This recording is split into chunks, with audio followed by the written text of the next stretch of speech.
अस्सलामुअलैकुम वरहमतुल्लाहि वबरकातुहू। बिस्मिल्लाहिर्रहमानिर्रहीम। नबी करीम सल्लल्लाहु अलैहि वसल्लम के सीरत के हवाले से इस्लाम से पहले अरब के हुकूमतों के बारे में जानेंगे। मक्का और बैतुल्लाह के मुतवल्ली बनने के लिए खुज़ाआ और कुरैश के बीच लड़ाई छिड़ गई और उसके नतीजे में मक्का और बैतुल्लाह पर कुसई का आधिपत्य स्थापित हो गया। लड़ाई की वजह क्या थी, इसके बारे में 3 बयान हैं।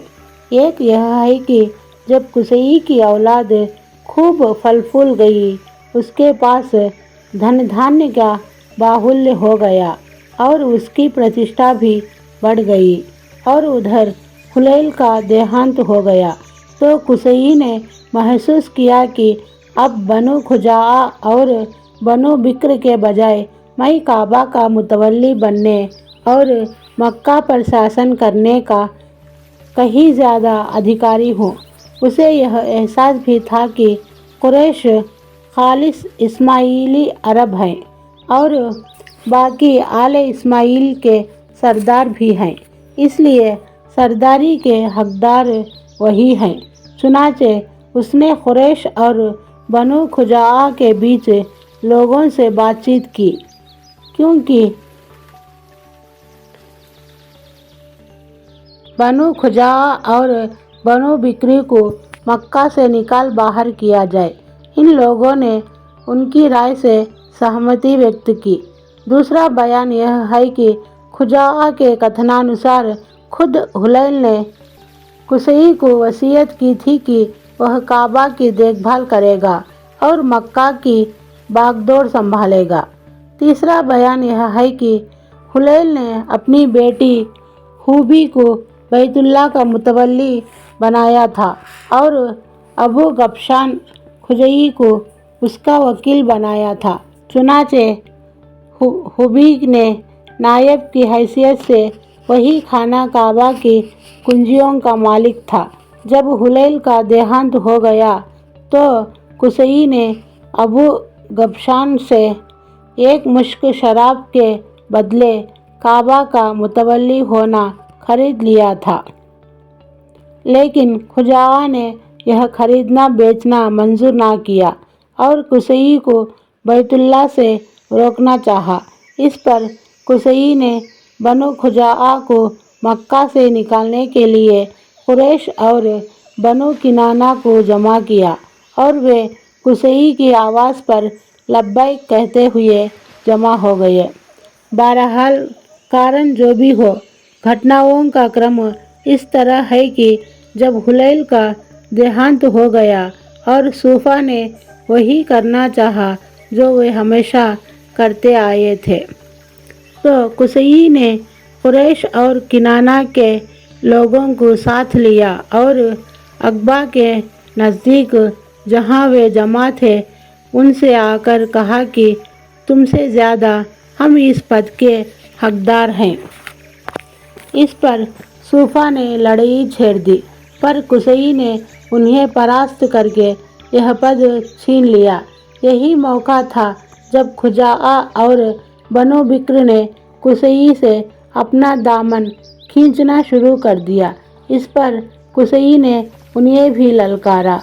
फिर क्या था, दोनों फारिकों में घमासान की लड़ाई शुरू की और दोनों ओर के बहुत से आदमी मारे गए। इसके बाद समझौते की आवाज़ उठने लगी और बनु बिक्र के एक व्यक्ति यामर बिन औफ के अध्यक्ष बनाया गया। यामर ने फैसला किया कि खुजाआ के बजाय कुसई खाना काबा का मुतवल्ली बनने और मक्का की सरदारी अपने हाथों में रखने का ज़्यादा हकदार है। साथ ही कुसई ने जितना खून बहाया है सब बेकार समझकर पांव तले रौंद रहा हूँ।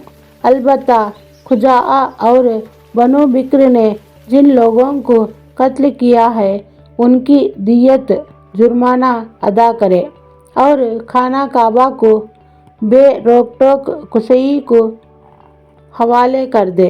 इसी फैसले की वजह से यामर की उपाधि शद्दाख पड़ गई।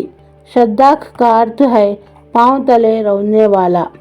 इस फैसले के नतीजे में कुसई और कुरैश को मक्का पर पूर्ण प्रभुत्व प्राप्त हो गया और कुसई बैतुल्लाह का धार्मिक नेता बन गया, जिसकी जियारत के लिए अरब के कोने कोने से आने वालों का तांता बांता होता था।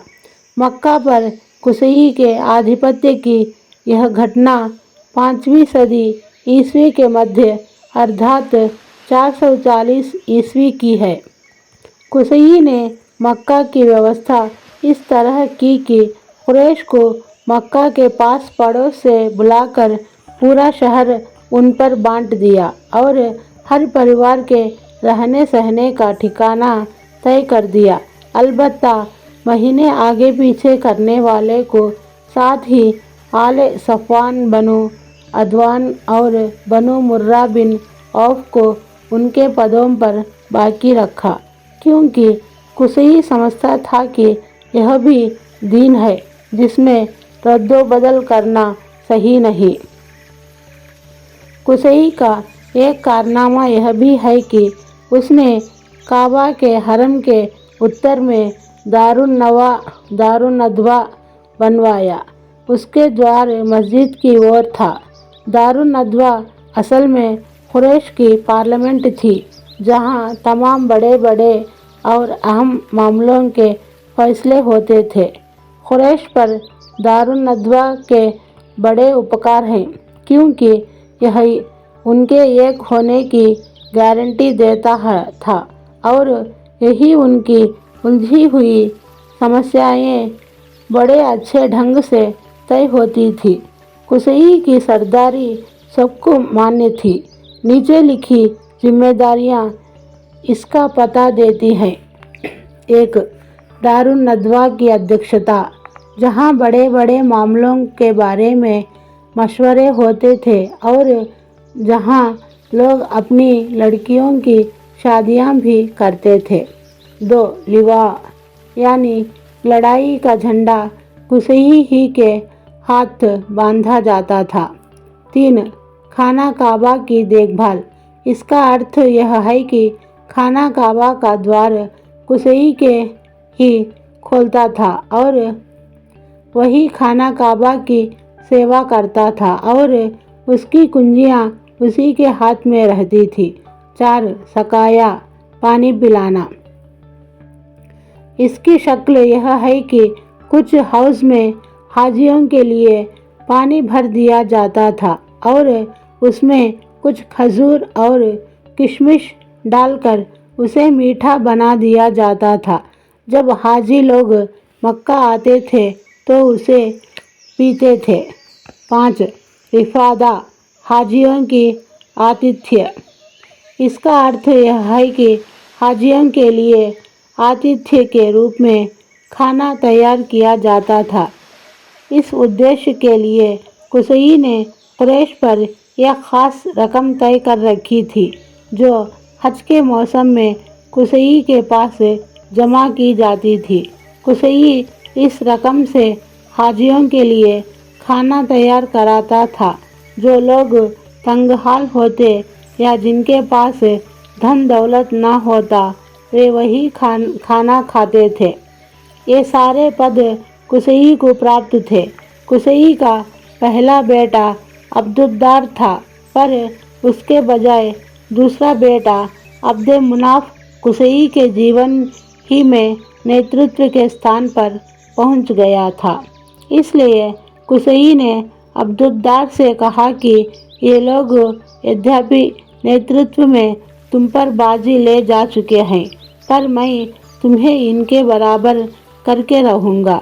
चुनाचे कुसई ने अपने सारे पद और जिम्मेदारियों की वसीयत अब्दुद्दार के लिए कर दी, अर्थात दारुन नदवा की अध्यक्षता, खाना काबा की निगरानी और देखभाल, झंडा बरदारी, पानी पिलाने का काम और हाजियों का सत्कार, सब कुछ अब्दुद्दार को दे दिया।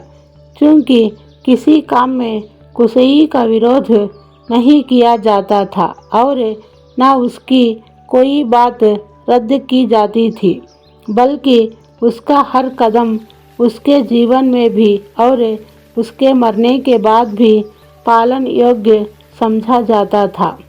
इसलिए उसके मरने के बाद उसके बेटों ने किसी विवाद के बिना उसकी वसीयत बाकी रखी। लेकिन जब अब्द मुनाफ का देहांत हो गया तो उसके बेटों ने इन पदों के सिलसिले में अपने चचेरे भाइयों अर्थात अब्दुद्दार की संतान से झगड़ना शुरू किया। इसके नतीजे में कुरैश दो गिरोह में बांटे गए और करीब था कि दोनों में लड़ाई हो जाती, मगर फिर उन्होंने समझौता की इन पदों को आपस में बांट लिया। चुनाचे हाजियों को पानी पिलाने और उनके आतिथ्य के काम बनु अब्द मुनाफ को दिए गए और दारुन नदवा की अध्यक्षता, झंडा बरदारी और खाना काबा की निगरानी और देखभाल बनु अब्दुद्दार के साथ में रही। फिर बनु अब्द मुनाफ ने अपने प्राप्त पदों के लिए कुरा डाला तो कुरा हाशिम बिन अब्द मुनाफ के नाम निकला।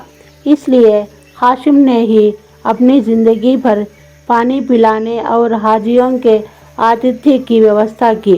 अलबत्ता जब हाशिम का देहांत हो गया तो उनके भाई मुत्तलिब ने गद्दी संभाली, पर मुत्तलिब के बाद उनके भतीजे अब्दुल मुत्तलिब बिन हाशिम ने, जो अल्लाह के रसूल सल्लल्लाहु अलैहि वसल्लम के दादा थे, यह पद संभाल लिया और उनके बाद उनकी संतान उनकी जानशी हुई।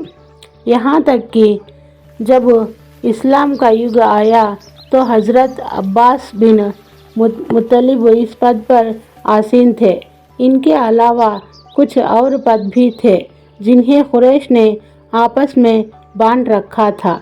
इन पदों और इन दायित्वों द्वारा कुरैश ने एक छोटा सा राज्य बल्कि राज्य प्रशासन बना रखा था, जिसकी सरकारी संस्थाएं और समितियां कुछ इस ढंग की थी जैसे आजकल संसदीय संस्थाएं और समितियां हुआ करती हैं। इन पदों का विवरण नीचे दिया जा रहा है। 1. ईसार यानी फालगिरी, भाग्य का पता लगाने के लिए बुतों के पास जो तीर रखे जाते थे उनकी देखभाल और निगरानी। यह पद बनु जम्ह को प्राप्त था। 2. अर्थ यानी बुतों का सानिध्य प्राप्त करने के लिए जो चढ़ावे और नजराने चढ़ाए जाते थे उनका प्रबंध करना, साथ ही झगड़ों और मुकदमों का फैसला करना। यह काम बनु सहम को सौंपा गया था। 3. शूरा यानी सलाहकार समिति। यह पद बनु असद को प्राप्त था। 4. अशनाक यानी दियत और जुर्मानों की व्यवस्था। यह पद बनु तैम को मिला हुआ था। 5. उकाब यानी कौमी झंडा बरदारी। यह बनु उमैया का काम था। 6. कुबा यानी फौज की व्यवस्था और घुड़सवारों का नेतृत्व। यह बनु मखजूम के हिस्से में आया था। 7. सफारत यानी राजदूतत्व। यह बनु आदि का पद था। अस्सलामु अलैकुम वरहमतुल्लाहि वबरकातुहू।